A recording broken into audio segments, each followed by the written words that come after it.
What's going on, Guardians? Briar Rabbit here. Welcome to Shard It or Keep It, the series where I make an argument both for and against dismantling an item, and you make the decision. This week, we'll be making the big decision for the exotic auto rifle, Suros Regime.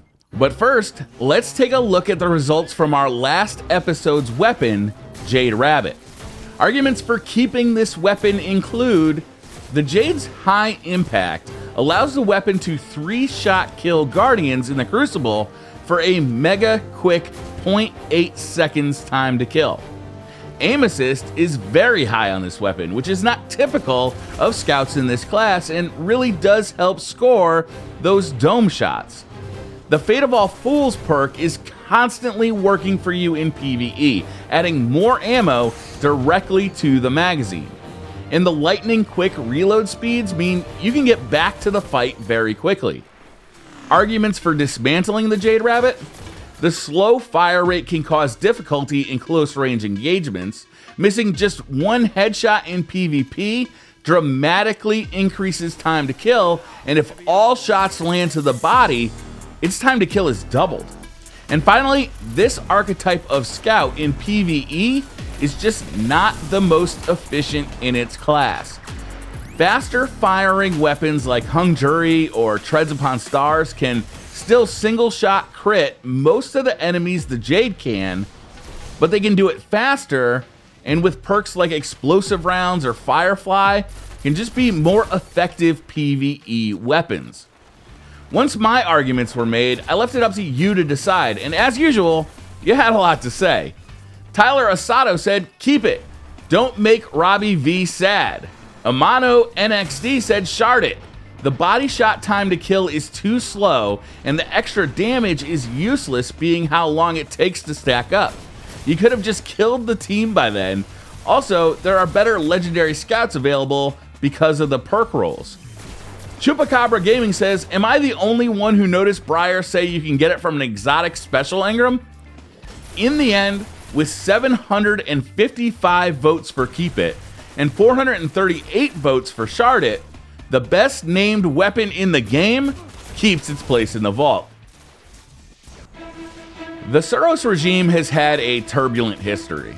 On release of Destiny, it was one of the most sought after guns in the game because of its amazingly fast and reliable time to kill.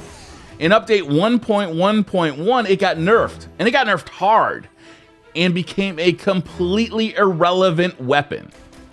However, with the release of the Taken King, it got revamped.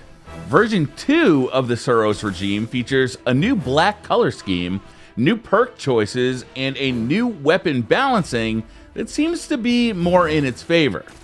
But could it ever return to its past glory? Let's begin by talking about what this weapon currently has working for it. The Regime is a high impact, low rate of fire auto rifle. The base stats include decent range, lowish stability, an average reload speed, and lowish but not awful aim assist. Perks on the Suros start with the first column of choices: Field Choke for more range and impact but increased recoil, Linear Compensator for more predictable recoil, a slight boost to range, impact, and recoil, and Smart Drift Control for more predictable and controllable recoil, but a penalty to range. The second column features an interesting choice.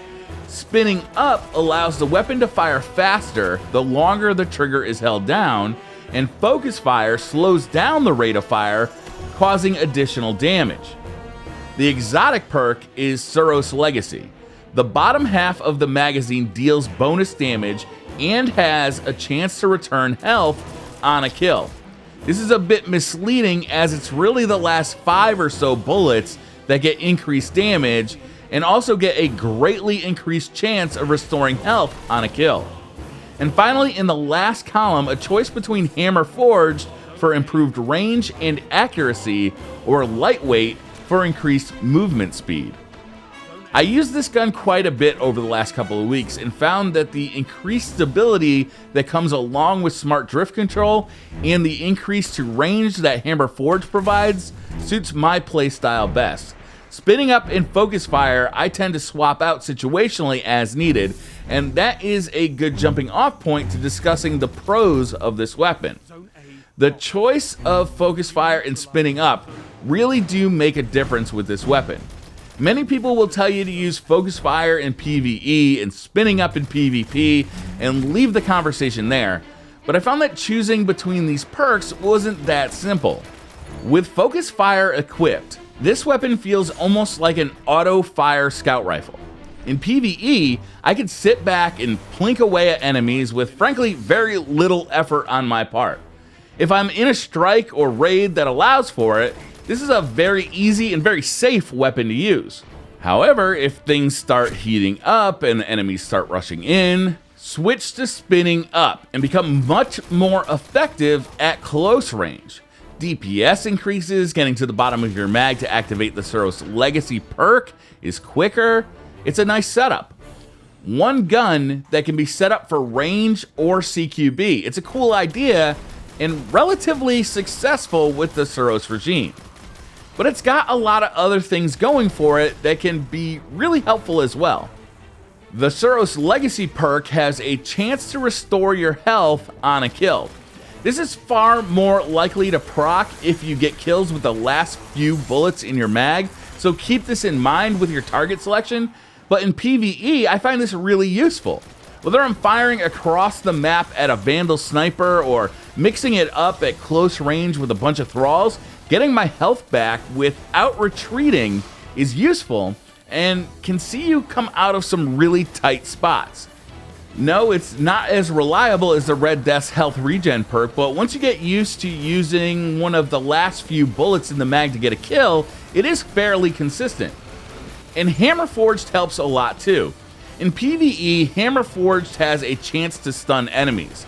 This perk is extremely useful against rushing knights or captains. Instead of using their abilities to destroy you and your fire team, they're basically stun locked and taking your punishment to their face. Again, this weapon is just easy to use, and this is one of the reasons for it. When things start to get difficult for this weapon is in endgame content. In Nightfalls or the King's Fall raid, the shortcomings of this weapon start to be very apparent. DPS and range. This gun has problems with both of these. Even with stability maxed out, the gun does tend to bounce around more than I would like. And because getting a bunch of damage done against a boss or a major requires sustained critical hits, this can be a real issue. When it comes to the hardest content in the game, the Suros just doesn't have the oomph or the stability to make it great. It will keep you alive up until the boss, but it isn't the weapon you want to fire at the boss. In PvP, this weapon is sub-tier. I know a lot of you will say in the comments, I use it all the time, I get breakers and multi-kills and whatever. That's fine, I believe you. But the weapon is completely outclassed in every way by just about anything. At close range, with spinning up selected, it loses consistently to the Last Word, the Doctrine of Passing, Hawksaw, and especially shotguns. It just doesn't reliably have the time to kill of those weapons.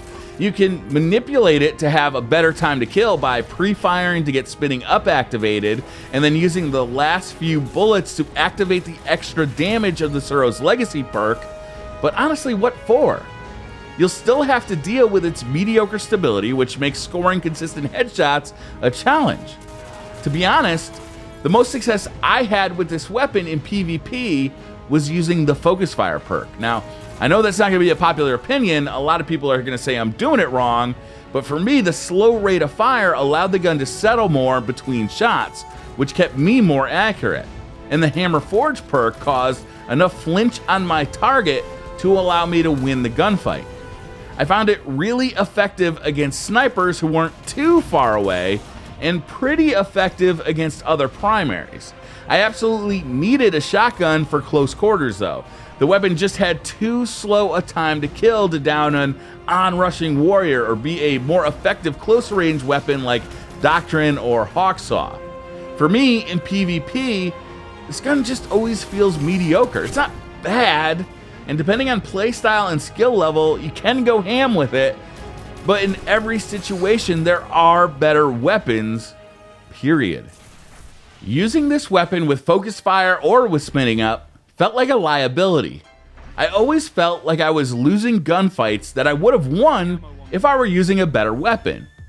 And I think that is really a problem with the entire slow rate of fire, high impact auto rifle archetype right now. They just need a boost from Bungie. More stability and a bit more damage, and these guns could be players. As they sit, there are just too many compromises. The Suros tries to surpass these shortcomings with a very flashy bag of tricks. But do these tricks ever elevate this weapon enough to justify its exotic slot in your loadout? Well, that's up to you. In the comments below, cast your vote. Shard it or keep it. And in the next episode, I will act upon your recommendation. Thank you very much for watching. Don't forget to hit that like button if you liked the video, subscribe if you're new to the channel, and I'll see you guys next time.